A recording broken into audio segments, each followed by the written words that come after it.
Alright, so as you can tell from what's on my screen right now, today we are going to be looking over basically some of the games that I played from my first ever, really, not my first ever tournament, but my first ever kind of real serious over-the-board chess tournament that I played all the way back in the year 2015. At the time I was about 12, maybe coming on to 13 years old, and I just thought showing you guys some of these games would be interesting to see sort of how, my thought process differs now compared to then when I was a much weaker player. And also some of you guys might be at a level where you're much closer to what I was back then, and it might be instructive for you to see some of the mistakes that I was making back then, and perhaps you can sort of relate to some of the issues that I was having as a player at that time. But as a player, this was a very pivotal tournament for me because, like my first ever real serious, like over the board weekender I was playing in 9 rounds where there's a lot of higher rated adults, not just some tournament where, there's a bunch of kids running around screaming and it's a glorified like daycare center for the kids, right? Like this was actually more of a serious vibe. But just to show you guys sort of where I stood in terms of like the tournament standings and all that, these were the first round pairings. And as you can see, I have a rating at the time of 800. And this was my national classical rating. I didn't have a FIDE rating quite yet, although I was soon about to have one of like 1600. Right after, a few days after this tournament started, I got my first ever FIDE rating, so quite a bit underrated. But still, most of the people who I played in this tournament were players who I would probably consider stronger than myself, and definitely had quite a few tough pairings throughout the event. But before we dive into the actual games and see like how I was actually playing chess at the time, I just want to give you guys a general like overview of sort of who I was as a player. So this is roughly from memory and looking at the games, the predicament I was in. My opening knowledge, pretty much non-existent. Positional understanding, probably would have, if Karpov, let's say, was had to give a one-on-one session with me and go over my games, probably would have put him in the hospital. Tactical ability, it was better than a lot of other things, but still, from looking at the games, okay, there were some definite issues. And the only thing that I was probably somewhat decent at was kind of holding bad positions and defending. And it was kind of by necessity because with how bad every other area of my game was, I was getting a lot of bad positions. So in this video, I'm not going to quite go over every single game, but I want to go over the ones that I thought were the most important. And again, really highlighted some of these sort of strengths and also weaknesses that I had as a player. So to start off with this game, I was playing against this guy Rad Kamil, who I played quite a few times during this sort of period, you could say.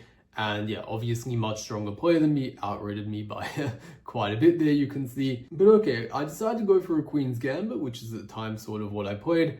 Did I know any of the theory? That's a bit of a different story, but okay. He ends up going for a Chevanel-Koslav with a6. And at the time, I wasn't too aware, but he also had d takes e4. I might have known a4 here, and that would probably be the extent of my theoretical knowledge. He also has e6, a semi-Slav, but a6 is quite interesting. I go for e3, bishop f5, and here I already go for a move that I didn't like so much. And this really highlights, again, sort of some of the issues I had as a player back at this time period, which was that, yeah, I really didn't know much in the opening, and very often I observed looking back at my old games, even with white, I was very often just getting worse positions by the time it was move 10. And this game, I'm not quite sure my position was worse per se, but definitely I let black already equalize by just playing bishop to d3.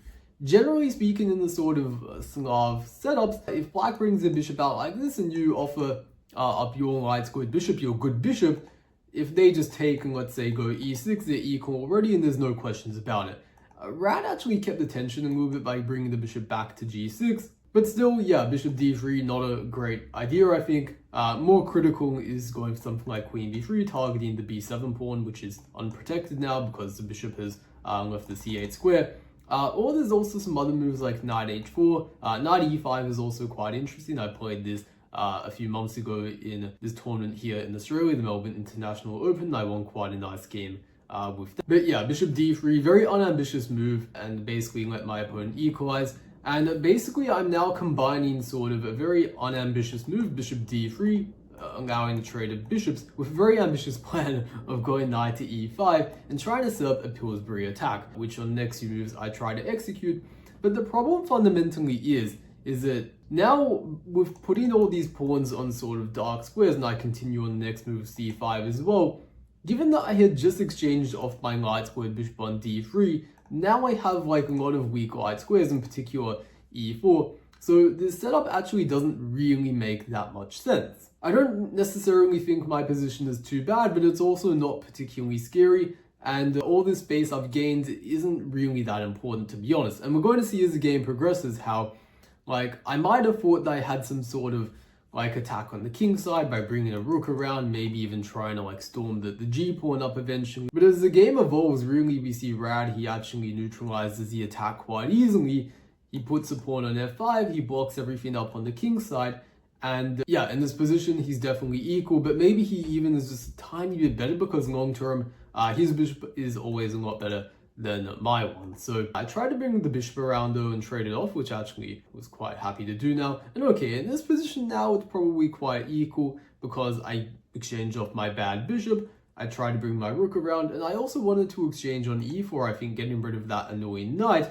And now when he recaptures, there is no rook on f3 that is kind of being forked. So you can actually see, like, you know, despite my low rating, I'm actually not playing too bad. I was pretty decent at just playing moves and really surviving. But sometimes the problem was I played a little bit too passively, especially when I played against these stronger players. We're going to see, like, as the game sort of progresses, I'm sort of like swapping stuff off, but I'm not actually like really helping my position that much.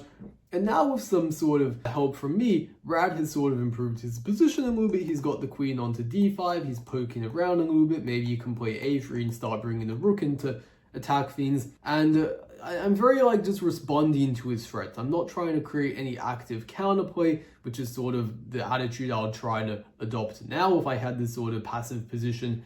Instead, I just sort of accepted the status quo and let him play very actively, and just sort of was very reactive, defensive, and it was sort of okay. I was holding on for a while, but you can see as the game still keeps progressing, how my sort of very defensive attitude kind of doesn't help me so much. So he plays g5, which objectively is not correct, but it's very interesting. So like this position, the problem is it's not actually that easy for black to break through. b6 doesn't really do much. I can always just, you know, take back. And e5 is prevented right now. So his idea of g5 is after takes, you can get an e5. Very interesting idea, but objectively, it's not completely correct. I gave a check, I played rook d1. And one of the problems he has in this position is just the queen can't get in so easily. And after e takes d4, if I just took back for the pawn and went d5 next, well, was probably what I could do afterwards, almost regardless of what black does. It's just a very difficult position for him. Like if f4, let's say, I think d5, he can give a check, but king f3, and actually it's not that easy for black to really create anything, at least that I can see. I'll just check that through the engine. Maybe like king e1's more accurate, because I think king f3, the problem is like queen c6 here. So if I go to e1 instead, then I think that, yeah, I would avoid that and I'd just have a pretty good position. But this is a very common sort of mistake that a lot of like kids make, and definitely I made a lot of the time, which was like, I'm playing a stronger player, I want to trade off more pieces because for some reason I think that's going to help me make a draw or something, or like I'm up material here, so my logic is like the more material I trade, the more that helps my position. But the problem is you can't think so black and white in chess sometimes. You have to actually look at the position. And in this scenario, right, if I take the rook, if we compare this position to this one, clearly this is worse because now he can play queen to d3 and my rook isn't defending the square anymore, and there's just so much unnecessary counterplay. There's only one move to not lose. If you want to try pause the video and see it, I would encourage you to do so. But yeah, basically the point was I had to play queen to g8, go for active counterplay, and I don't think black can actually hurt us. Like if they go e3 check, I think we can just keep running.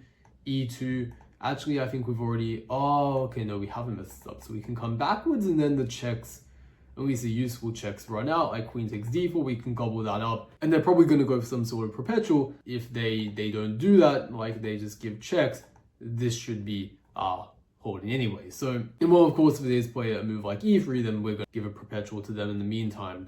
not going to be able to get away. But again, I wasn't looking for anything of that nature. I was like, oh, I need to defend d4 pawn. And yeah, then basically this was just pretty much lost. It's very passive. I go into this pawn endgame, which is supposed to be losing, but then actually somewhere around here I get a little bit lucky.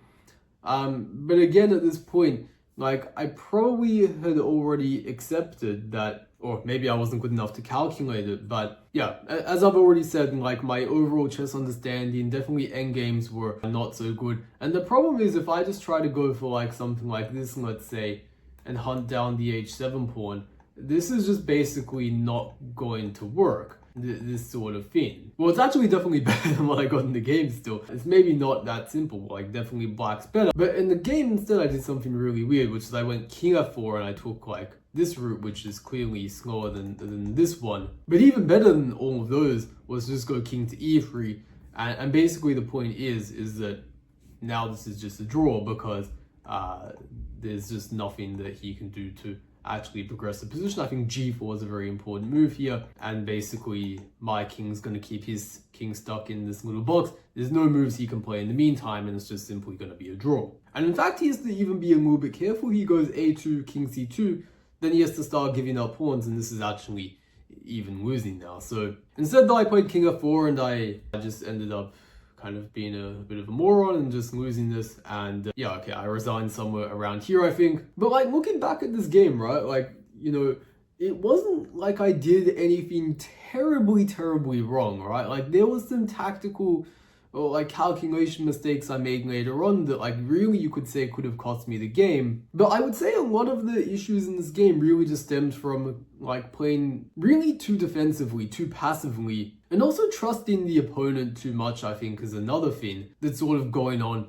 there in kind of the background, you could say. But like, yeah, one of the real trademark mistakes that I think really illustrates a lot of the problems I had at the time was rook takes d4. Like, this is very typical of a lot of sort of players. I think even maybe like, let's say, at the time, maybe a 1500 FIDE level. Now, today 1500 FIDE is a bit different to what it was back then because of like the rating boost they gave and whatnot, but this would maybe translate into like 1800 online. I think roughly rook takes d4 just feels like a very typical mistake. You just want to trade pieces, but you're not actually looking after you trade pieces, how does that affect the position? Your brain is just thinking, I'm up a pawn, of course piece trades help, but that's not at all true if you look at the concrete elements of the position. So this was another game I played.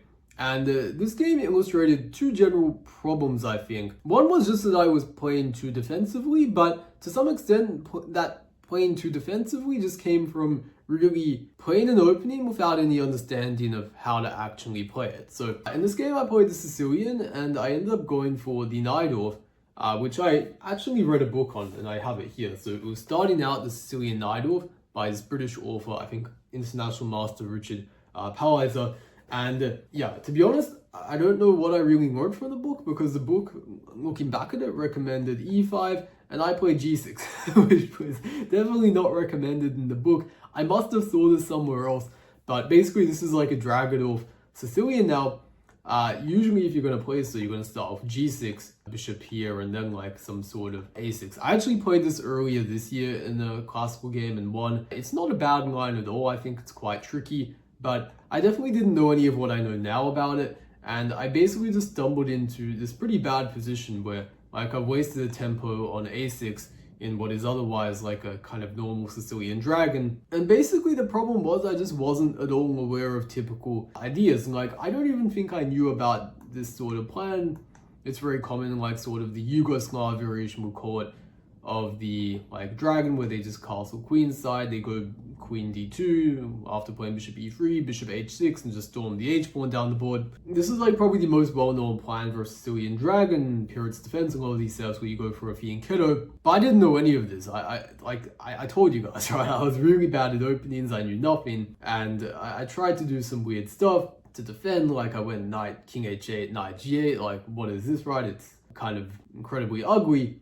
But okay, like f5 as well, I'm just playing pawn moves probably on the side of the board that I shouldn't be. But I sort of somehow managed to hustle my way out of things, and after f takes e4, if he was a bit accurate and played, maybe actually you'd like to pause the video and think about what the best move for white could be. But after he also didn't play the best move, I somehow kind of managed to like somehow hold things together. And this is what I mean, like at the time, you know, I wasn't very good in terms of my overall understanding, but when push came to shove, I could very often just concretely find, like, and calculate my way out of trouble. But okay, I probably wouldn't have been able to do that in this position if he just played h takes g6, gives up the queen, and then checkmates me. Of course, I probably would not take the queen here. I'd probably go for something like, well, if h6 he just takes there, that's a bit of a problem. If knight f6, probably maybe I go for this, but still it's not great. Like knight takes e4, or maybe just like rook takes h7, and there's like a lot of issues.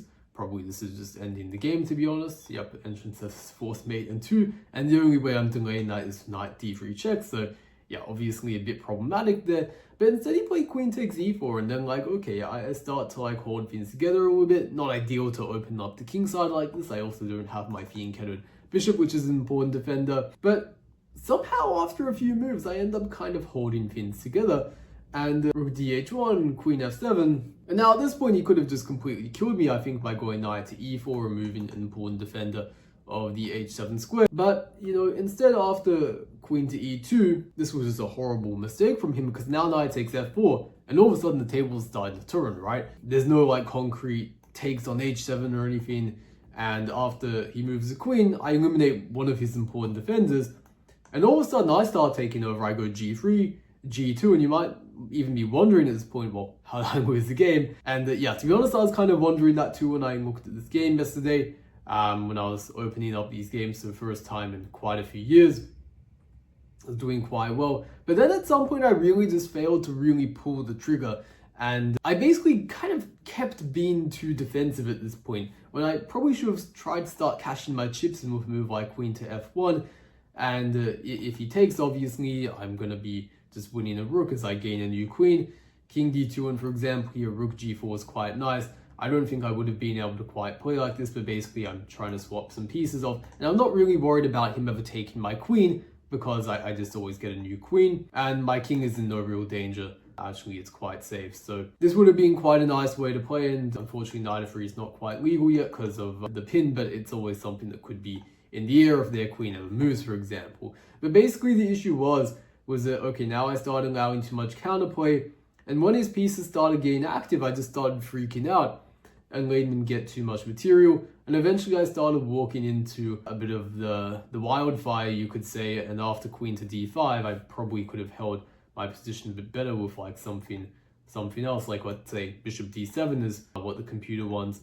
But yeah, basically the point would have been, okay, at least in this case I can block the check with e6, but bishop f5 is just a losing move and looks quite natural. You want to bring the bishop to an active diagonal, but unfortunately after queen to d5, this is not really much hope. Like if king f6, knight to e4, and this is just getting mated. And if I go e6, this is a key problem that now, well, this is being attacked. He can't actually take it because I have a counterattack. Maybe I was relying on that trick.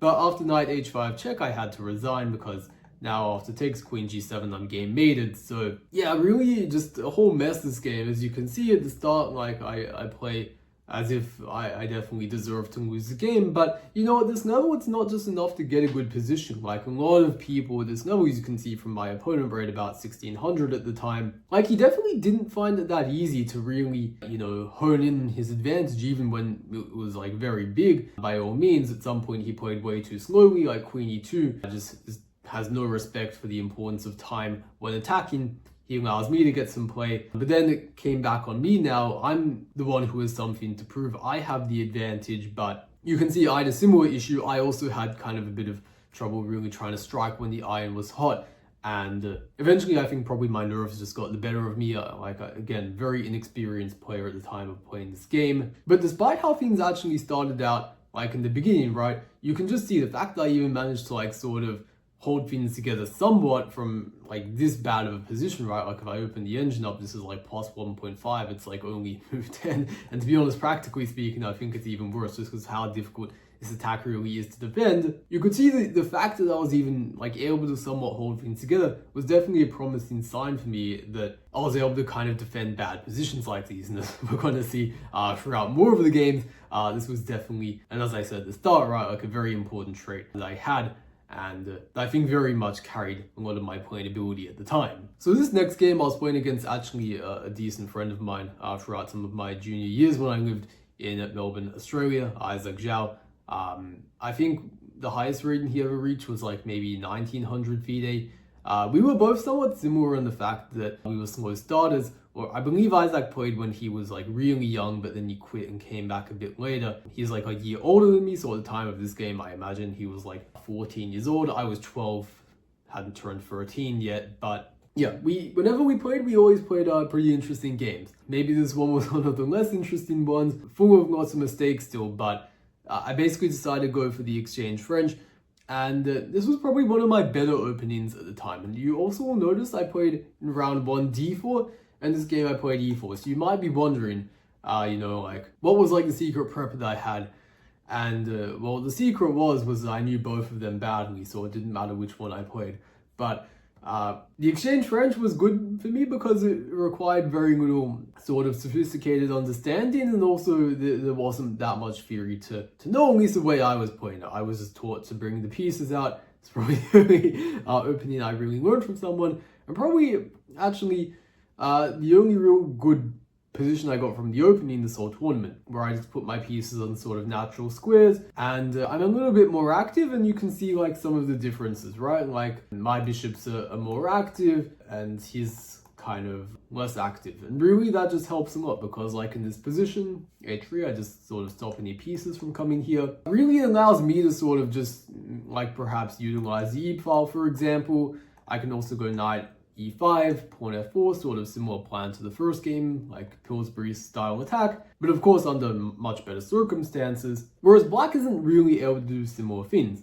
With these pieces congesting the e file, they can't double rooks, and because of my piece placement as well, this knight e4 stuff doesn't work for them. They can't establish this sort of piece configuration like we did. From here, I decided to go rook to e3, as I kind of mentioned, doubling rooks up on the e file. Rook e2 is also possible, but I think I like this one a bit more in case my queen could ever come, and perhaps triple up is an idea. c5 happens. And I am proud of myself for this, that despite a lot of my shortcomings as a player, one of the things I sort of was starting to come to the realization at the time was I have to be quite careful with keeping and releasing the tension. And so I knew I probably shouldn't take on c5. Actually, even a few months earlier, prior to this game, I think I probably would have played this, especially in a quicker time control where there's less time for thinking. My reflex definitely would have been like, oh, this pawn's scary, like c4, c takes d4, what do I do? Like, I have to take that thing. But I was just like, okay, calm down a little bit, right? Like that pawn, it's not going to hurt you, right? If like it takes here, now they have an isolated pawn, your knight's putting a lot of pressure on black. If c4, okay, your bishop just comes to a more active square, and this is okay. If they take twice, they can't take on b2 because e7 is going to hang, so they address that.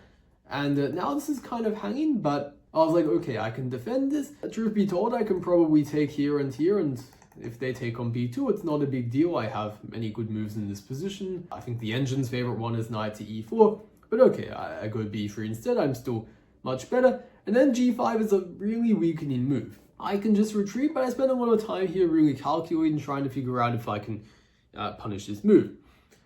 And I end up doing something that is probably not the best. And again, as I said at the start, right, like my tactical ability was, for my level at the time, not horrible, but in the grand scheme of things, definitely still very underdeveloped. I didn't have very good intuition. I could see things here and there, but like if I had this position now, I would see the right thing like within 5 seconds, but at the time, like it just wasn't quite clicking for me. So if you would like to, I suggest pause the video, try to see if you can find how to knock black out here. But yeah, I did the wrong thing. I took on g5 with the bishop and then took again. Taking on g5 is actually okay if you follow it up correctly, if like rook takes e6, but why not just do that in this position? And here you can take back, but you can even give a check, knight to e5, and this is just kind of lights out. If they go rook f8 to defend, you can just grab more stuff basically, and probably eventually just go knight f7, and this is completely and utterly winning. I'm 2 pawns up and look at the king, right? This cannot possibly be good. But instead in the game, I went bishop g5, h takes g5, and not rook takes e6, but knight takes g5. And this is almost winning, but again, and there's a lot of things that were wrong with my play, but I definitely did not consider my opponent's defensive idea. In my calculations here, I basically just assumed, like, oh yeah, of course, like he just has to take and force me to beat him by giving like all these checks. You know, like I must have thought this was checkers or something, but instead he played knight to g7, and I'm like, oh, he can play that move. And I just brought my queen back, and okay, black is a bit better, but still this is not super easy because black's king is quite weak, and my pieces are quite active in general. So even though objectively black is supposed to be a little bit better, practically it's a bit of a different story. So g3, quite a patient move actually, and I think this was a good practical idea because I don't have anything immediate, so I kind of just need to, you know, maybe cut the bishop off a little bit. He brought the bishop back a little bit strange, but now I go rook e5, trying to increase my activity and just the overall pressure I have on the position. But okay, yeah, so now I remember. So actually, the whole point is queen takes f6. He's probably trying to trick me here with bishop h2, but g3 sort of stops that, so that's probably what Isaac's idea was. Now he's like, oh, I can't do that anymore. Rook e5. And at this point, he just cracked. He played rook takes e5, and maybe he thought I was going to take back the rook, but after d takes e5, that's not the case at all. He tries to hold on with some sort of tricks here, like if I take, okay, now there's this. Isaac had a lot of tactical tricks like these. At times, I think he was a bit over-reliant on them, but okay, I went king f1, defending the rook, now preparing e takes f6. Probably other moves existed, but this is the one I chose. c4, just blocking the check. Knight e4 now he tried, but okay, unfortunately after just takes, and rook takes e4, he resigned now because there's just no way to defend against the threat. And yeah, definitely for most of the game, I was the one who was sort of on top. But okay, this is sort of like how a good win for me at the time would sort of look like. Like, okay, maybe the opening turns out like somehow not horribly. I build up a little bit of pressure. I calculate some incorrect tactics. The opponent also messes up though, and oh, somehow like I win. Like that's how things looked at the time. Wasn't playing many clean games really at all. So, you know, sort of like you get what you can take, right?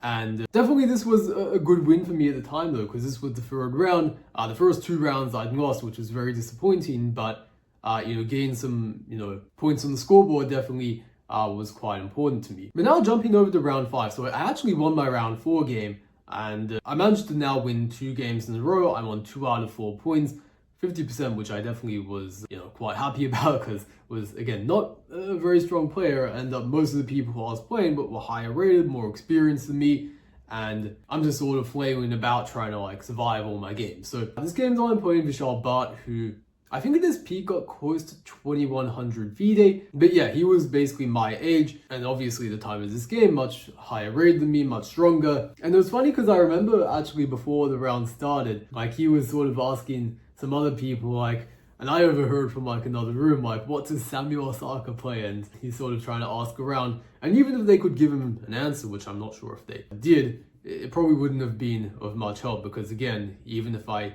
played something, yeah, I didn't know it very well. So anyways, I think he just stuck to his repertoire though. He played d4, d5, and he went for a Semislav defense. And we saw the Chebanenko earlier in round 1, which we saw I did not know very well.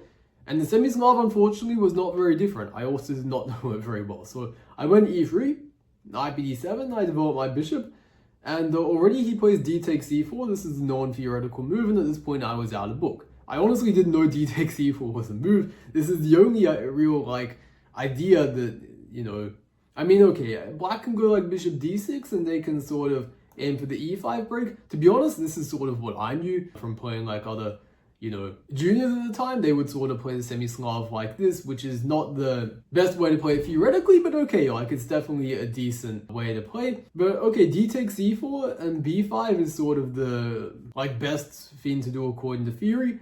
And I was quite surprised like by this, to be honest. Like I really remember just thinking like, why is he giving up the center and then like playing this weird move on the side of the board? And little did I know this was actually just theory, but the whole point is basically to do exactly what black did in the game. They want to develop their queen side and eventually go for the c5 break. And again, I played way too timidly here. I think the most critical, I think already castles is a bit inaccurate. I don't even know this line that well today. But yeah, basically you want to go for more active play in the center with e4, and then I'm pretty sure b4 is a critical. I'm pretty sure there's some lines with knight a4 and also e5 intermediate move is a thing, but okay, instead I decided to cast. Okay, I played a bit too slowly. I let black get in their sort of like ideal development setup, and already at this point they're just fine, if not slightly better, because all their pieces are active. Mine are rather unremarkable. My pieces, like especially the bishop on d2, doesn't really make much sense. Again, why you want to go e4 earlier on to sort of activate it, but okay. We went for castles, a6, rook c1, and I'm just sort of playing normal moves, and this is kind of what I did at the time. I'm just trying to follow like opening principles without much regard to like the other more concrete elements of the position, which are important, but I was just blissfully unaware of. And probably, to be honest, like h3, okay, it's like a move that you can play, I guess, but nothing too special. I'm not even really sure if I understood, to be honest, at the time of this game, that I was even worse in this position. Like, I'm just worse because my pieces are more passive, and especially after e5, black definitely just has the upper hand. This queenside pawn majority is quite nice, these bishops are quite active, and again, my pieces like are all just sort of sitting around, I'm not really doing anything too much in particular. So I go bishop f1. Bishop b1 is definitely also a choice. It's probably more active diagonal for the bishop, but f1, okay, you sort of hold together the king side a little bit. I might have been a little bit afraid of some of these kind of potential attacking resources associated with the active bishops. So okay, this is kind of what I go for. And then eventually, okay, we both shuffle the pieces around a little bit. Knight to e4. I try to challenge the knight. Again, this is a small improvement on sort of how I would play a bit before, where, you know, like, again, as I've kind of mentioned, previous me would probably just take, and okay, I wouldn't take twice. I was smart enough to see this sort of tactic, I think, but I would just probably go for something like this, release attention, help my opponent become more active, and then just sort of kind of try and hope that the resulting position is going to somehow be okay. And now I definitely developed some practical strength as a player. Like, I kind of realized, like, okay, it's much better to get the opponent to release attention, increase the pressure like this, and get them to sort of make the exchanges for you. And now, like, you're a bit more active, right? Same thing if, let's say, knight takes d2. Maybe this is the best capture, actually, just winning the bishop here. Even though the bishop is, again, a rather unremarkable piece, long term, I think it definitely is going to help. But in the game, Vishal went backwards. And again, I think he probably like didn't want to give the knight up for the bishop, which is superficially not so good, but I think long term probably a good idea. And just intuitively, I think c4 makes a lot of sense. Maybe, for example, bishop c7, something similar to what he did in the game. Now trying to create this battery, except he didn't waste all that time with the backwards knight move. And again, he has a bishop here, which is a very nice asset long term. I can't really break these pawns up as well, I think, because if I either go b3, I think this is just going to be b4 and c3, and then he gets an annoying protected passed c pawn. So knight to f6, so b3, I just sort of consolidate, and I also stop c4 ideas, which could potentially be annoying. Bishop c7, and I play e4 in this position, and I'm pretty sure my idea here was to, well, I realized that he wanted to go for some sort of battery like this on diagonal, so I'm like, okay, if you go queen e5 now, I'm going to hit you with f4, if you go check, I'm going to hit you with this. And I'm probably going to be okay. And maybe you need to even be careful, because I mean, all of a sudden, look at all of these ideas, right? But instead, queen to d6 is a slightly more critical, hitting this and this. And I'm not sure if I missed this or I had planned e5. And basically after e5, takes. This position actually is not so simple for black though, because if they just play the natural move taking back, for instance, there is a very strong idea that white has, and I probably didn't see in the game, which is to play bishop h6, give this up and go for counterplay of rook e7, and if he brings a rook over to defend, well, I can actually even just take here and kind of go for mate. So it was better for black actually in this position, instead of immediately trying to grab this back just to play for activity, and this is going to be quite unpleasant. But understandably, okay, probably both of us missed a couple of details there. He plays h6 instead, but then all of a sudden the momentum starts to shift here a little bit. I go e5, I kind of shut down the bishop a little bit, and I start to gain some breathing room for my pieces. Knight d5, sort of exchange it off, I get my bishop onto c3. Whether that exchange was the best or not, I'm not so sure, but okay. Important point is I'm surviving now, my position's around equal. And okay, I definitely haven't played perfectly, but you can at least see, like, okay, we had like a rather difficult position from earlier, but I was very gritty and I was able to sort of stick in there. And when the opponent sort of increased the pressure, I was able to hold on just well enough to sort of ward things off a little bit. and then later on get to a position where I'm around equal, and definitely again it felt like an accomplishment for me at the time, given that I was playing someone quite a bit higher rated than me. But even then I still got quite ambitious, and I wasn't just content with sort of having an equal position. And here I started getting quite excited about this move with e6. And objectively, this is actually not too great of an idea from what I understand, but it definitely looked very tempting for me at the time, opening the bishop up on this diagonal, getting the queen very active, and I think definitely my opponent probably wasn't too pleased to see this either. But okay, I have to be slightly careful from this position, right? Because if I just carelessly grab on e6, well, this is going to run into some issues with takes, and rook d1 check. So I was definitely able enough to only see that, okay, like I can't just go around mindlessly grabbing pawns. And objectively, I think actually if I go something like queen g6, maybe the best move bishop f4, despite sort of like the king safety issues black might appear to have, it's actually a pretty safe position. Because again, if I take on e6, for example, I think like rook d1 check, king f2, queen h4, and I can't quite see how this is finishing off just yet, but perhaps like rook f1, king here, and okay, there's probably some nice discovery checks with the bishop or something that somehow work apparently. So yeah, basically despite this sort of fancy looking stuff, looking a bit scary, it wasn't too good, but I just could not hold myself back, and I got even like more like sort of psyched up here, and I ended up taking on g7. And I'm not really sure what I calculated, to be honest.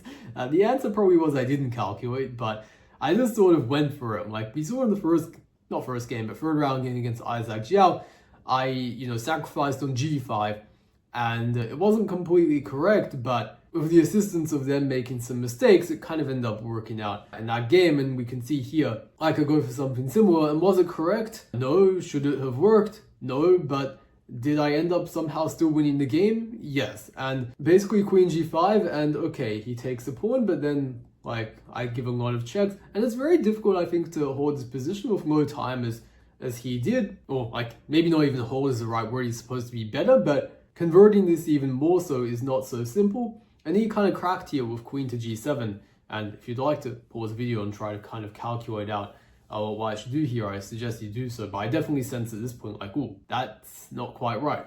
I gave a check, and I'm like, okay, if he goes to f7, that definitely wins the queen. We went king h7 instead. And I remember around this point, Vishal was, he was not happy to say the least. Because, like, keep in mind, right, like, this is my rating, 865. Everyone thinks I'm a complete idiot at the tournament, and that, like, I'm just some, like, kind of retarded kid. But, and okay, that's probably to some extent definitely true, but it's definitely humiliating for him, because he thinks he's losing to like some absolute moron. And well, a few days after this, maybe even actually the day of this game being played, I might have gotten my first FIDE rating of like 1600. I might have mentioned this earlier in the video, I forget already, but while this tournament was being held, I got my first FIDE rating, which was about 1600. I got it from another tournament like Club Friday Night one, which was actually a revelation, because I realized like, wait, hold on a second, I'm not even that much more rated than all these guys who like I'm putting on a pedestal, and I think they're like so amazing. But yeah, from here on out, like he kept playing on, but it was mostly just in spite, I think, and just for a lack of a disbelief that he could be getting beat up by, again, some random 800 kid. But again, like this game, it's not even particularly high quality. I wouldn't even really say I outplayed him, but this is how I think a lot of games really do look at this level. Like a lot of the time, it's not people really outplaying one another that convincingly. It's like you sort of like one person just hangs in there a little bit better, they try some sacrifice, one person just can't really hold it together so well, their nerves, and it's really just about who's, the last one to crack, who makes the final mistake. And as we saw in this game, that's exactly what happened. I give a bunch of checks, and eventually he just sort of like, at some point loses his concentration and allows this rook e8 check, and sort of after that, everything swiftly collapses. But okay, if there is any game that really illustrates just how bad my openings were at the time, it would be this game. I was playing against Bobby Yu, who was a bit younger, I think, than Vishal. Bobby was born in 2004, so at the time of this game, he was, I think, probably 11 years old, maybe even 10 potentially. I think probably more so 11 though. And he was the highest rated person I played in this tournament. Almost 1900 FIDE. I think he must have been one of the highest rated juniors in the country at the time. And here's me coming along again with my 800 rating. And I played d4, c4, he plays a Grunfeld. And now Bobby, I'm pretty sure, got coached by this group, this coaching company in Melbourne called Dark Horse Coaching. They coach many of the top juniors in my sort of age group. I was sort of one of the few people who didn't really get coached by them at all. But the one thing about Dark Horse Coaching that was very interesting was all these kids had the same repertoire. They all had, like against D4, they either played the Grunfeld or they played some sort of Slav. Against the French, against E4, they all played the French. And with white, they all played D4, C4. So it's pretty funny because over the years, I realized, maybe not even over the years, probably within like a year or so playing all these juniors, I realized like, hang on, they all have the same repertoire with white and black. And eventually I realized that I put the dots together and I'm like, oh, it's because they all get coached by the same people, right? And anyways, this game we faced the Grunfeld. I tried to play the exchange variation. And probably at this point, I'm out of book. Like, I'm not joking. Like, some of you guys that know Theory, you're going to be like, you're out of book already here? Like, this is just the beginning. Like, not even the beginning, really. And yes, this is where I was out of book. I tried to play Bishop A3. Rather embarrassingly, a few months later, I tried to play Queen C2, C5, D takes C5. Some of you guys will be laughing at this, but, like, this is how bad I was, right? Like, you know, I was like, how do I play against the C5? Because I understood fundamentally what black was aiming for in the Grunfeld with the C5 break. But you know, you don't want to play D takes C5, even if you can win a pawn, because your structure is just so bad after this. But I remember a few months later, I tried to play this, and actually what was rather an important game. But eventually I just realized, like, okay, you can't try too hard to just stop it brute force. You kind of just have to allow it. In this game, I also played Bishop A3, trying to prevent it, but after Knight D7, and then going C5 next, I can't really take here, and nor do I want to really open the bishop up on the diagonal, but yeah, my Bishop A3 move didn't really do much to prevent it. At this point, I play Queen D2, and I basically get a much worse version of basically what is otherwise like considered quite a normal line, where like, let's say Queen A5, Queen D2, except in this position, now my bishop is horribly misplaced on the A3 square, and after Queen A5 I had to bring it back. Turns out actually this Bishop A3 thing, it's in line, but like, okay, you have to play like Queen A5 and you have to use some clever tactics with after takes going Bishop to B4 here and then taking back. And okay, if they actually play Queen A5, I don't think it's that good for them, especially if they take on D4, because now we have a nice healthy center. If they take on D4, I'm pretty sure that just loses to Bishop C3 and there's a nasty skewer there. But okay, instead Queen D2 and we see my trademark horrible openings where I'm already worse by move 10 with white, not an uncommon occurrence at all for me at the time. And after Knight F6 I go castles. And my thinking must have been that after Knight takes E4, Queen E3, at first that I can win back the pawn. But as I've said earlier, like my calculation not the best. And, you know, Bobby just probably calculated very swiftly here, the rook e8, and he's just simply winning a whole piece there. And I think I actually, yeah, definitely remember this at least somewhat vaguely, like just being out-calculated here, and I'm definitely like bummed out and just like, okay, well, I guess I just have to try and hold this together. Probably gonna lose, but this is what it is, I guess. I didn't want to really allow e5, knight e5, I think, and allow him a bunch of light squares, so my point was I wanted to be able to like kind of hold the center together and like sort of play Queen e3 or something like that to try and hold my center. But if I play, like, for example, Queen e3 now, so he takes d4, I can't really take back with the pawn because of course the pin. So it was a very ambitious move castles of me. I'm not sure if my thinking was actually that advanced, but at least I'm looking at this now, I think that's probably what I would be thinking now, at least looking at this. But of course the problem is you can just take, and you know, this is like a very common thing that sometimes people can stumble upon. Their opponent gives them something, they think they calculated something amazing, but then like, you know, you really have to ask like, okay, my opponent's idea is Queen e3, is it that good? And okay, I know I'm the one who is white here, but I think it's important to look at things from potentially like our opponent's perspective as well. And I think a lot of players might just potentially not go knight takes e4 because they think like, oh, my opponent's going to get an active queen, they're going to win back the pawn. But you just sort of have to cut through all the like the bullshit here and basically just see like, okay,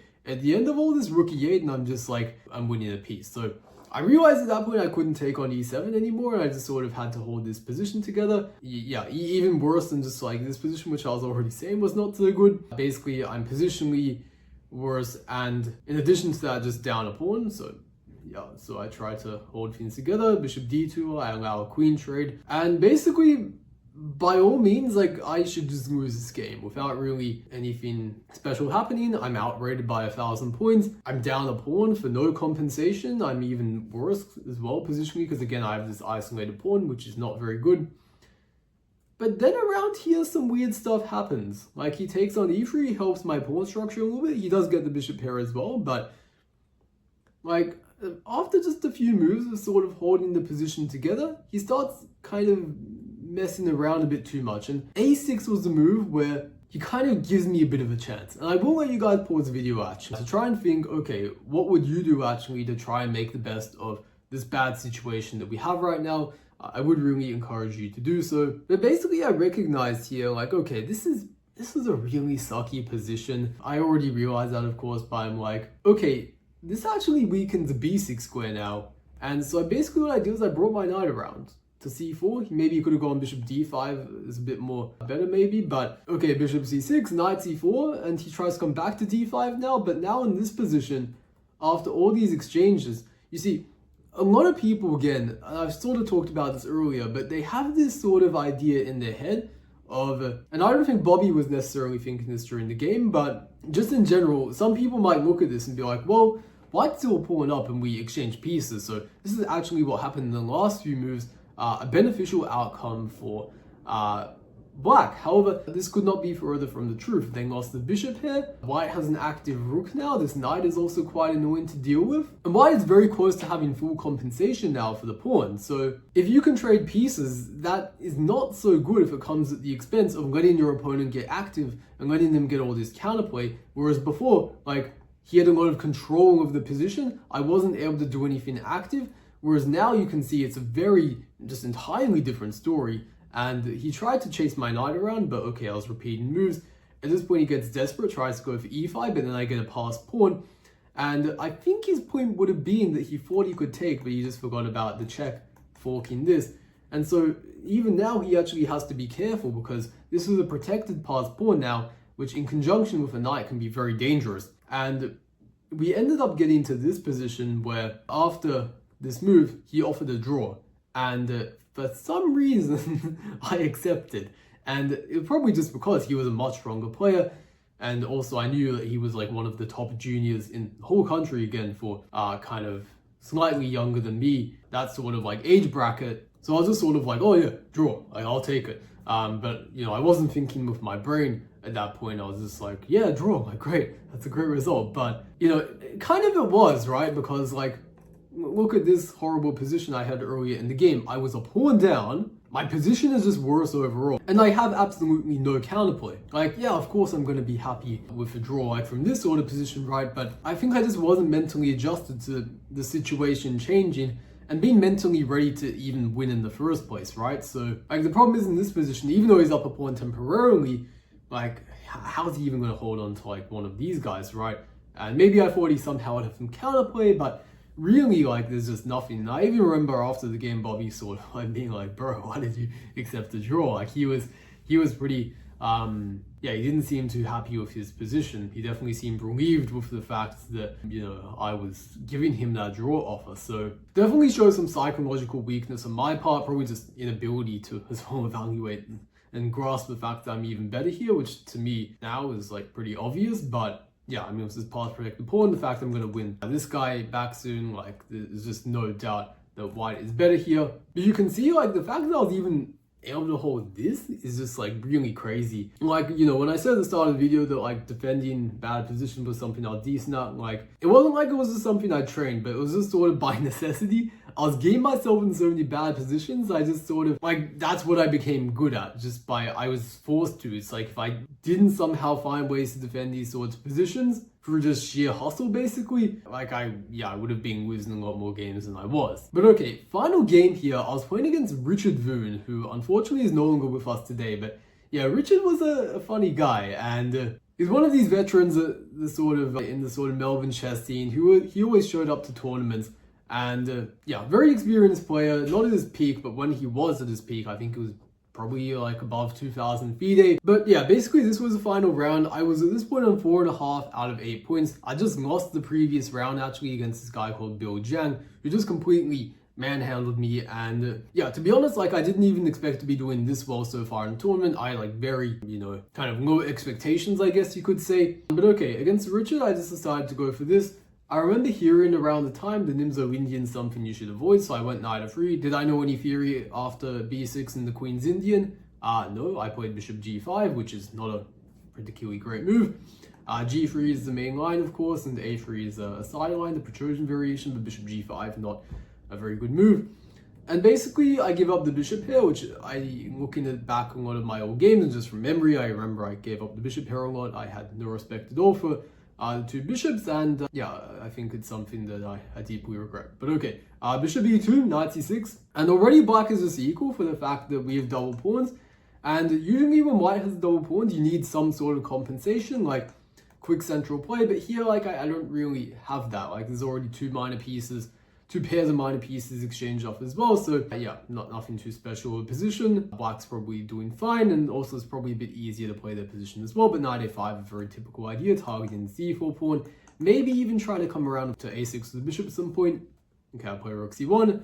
I have no idea what my rook is doing on the c file. I don't know what my idea was, but okay, knight to d2. Trying to improve my knight, maybe even play bishop f3, I'm not too sure. Queen to a3 at this point, very ambitious. Trying to kind of attack stuff, queen c2, castles. And at this point, we have a very interesting position here, where basically, black is kind of doing okay, but I sense a bit of an interesting moment with my opponent slightly oddly placed queen on a3, you could say. So if you'd like to try and pause the video, try to see if you can scheme up any mischievous ideas, I would suggest you to do so. But yeah, basically what 12-year-old me ended up coming up with was this really interesting move c5. And without much thinking, Richard just took the pawn. And I remember looking at this and I'm like, wait, did he do that? Because really, this is, I mean, if you haven't already seen the idea behind c5, I would suggest you to do so. But basically the issue is just knight b1 traps the queen. And the game went on. I couldn't be bothered putting all the moves in because it was just me completely steamrolling Richard for like another 50 moves because it took me a long time to convert for some reason. But I think what was going on was Richard just thought like, this kid's rated 800, he's like a complete, like maybe idiot, he doesn't know what he's doing, like, okay, free pawn. But of course I did have an idea, knight to b1. Luckily for him, well, if he found the move, he would still be surviving with bishop c6, so it's not completely over. But then my idea was, even if that, I'd probably still undouble my pawns at the very least. But actually, I'm not sure how much undoubling really helps, because he also gets the a file and can more easily target a2. So probably c5 wasn't even really that good of a move, objectively speaking. But practically, this opportunity to really trap black here was really priceless. And like that, after, b takes c5, knight b1, I ended up winning the game. And I think I saw I was on 4.5 out of 8. I think that's a lie, actually. I think I was on 4 out of 8 because I ended up finishing the tournament on 5 out of 9 points. I ended up winning like the under 1600 rating group prize. It was like under 1200 and under like 800 or something like that as well. There were multiple rating group prizes in between, though, basically what my rating was. But I ended up winning the rating group prize for like 3 groups above what I was supposed to be in technically. So yeah, didn't take long though for my rating to catch up. But yeah, again, this was like my first real serious over the board chess tournament. Plenty of stuff I was doing wrong, as I have shown and explained throughout the video. But hopefully for some of you guys who are maybe close to the level that I was around this game, and realistically, like my FIDE rating was like 1600, so I wasn't like actually an 800 level player, but from the outside looking in, maybe on paper that's sort of how it seemed. But if you are sort of around that level, right, hopefully it just gives you an idea, right, that like, you don't need to be playing anything close to perfect chess. You can still have a lot of imperfections in your game and still score some upsets, right? And there's a lot of these practical elements, like just being able to hold together a bad position, keeping the tension, for example, not giving in too easily to the opponent's pressure, that I just started grasping around this sort of time period. And I think contributing a lot to sort of the growth that I was seeing in just my overall playing ability and consequently my rating going up. And yeah, to be honest, just overall, like I have a lot of nostalgia for this period where like, I was playing all these tournaments, I was super underrated, I was scoring a lot of upsets. It was probably one of the most fun periods actually in sort of like my whole chess playing journey, you could say, just because of how like absurd it was, almost like how low my rating was. I had nothing to lose. I wasn't ever scared about losing rating points. Yeah, it was just a very fun time to be playing chess. Of course, I wouldn't want to go back to then with how bad my chess understanding was, but you know, I think I made do with what I had back then, which was not really much, right? But anyways, I don't want to keep rambling on too much longer. That's going to be it for the video. Hopefully the sun isn't too distracting in my face right now. But yeah, if you enjoyed it, please like and subscribe if you want more content from the channel. But otherwise, if you want to work with me one-on-one, I do offer coaching, but at the moment I am not quite taking on new students. But if you're somewhere like 1,500 to 2,000, let's say, and you're interested in working with me, I do have a form in the description below. I'll get back to you when I am accepting more students. But yeah, anyways, that's going to be it for the video. You guys have a good one.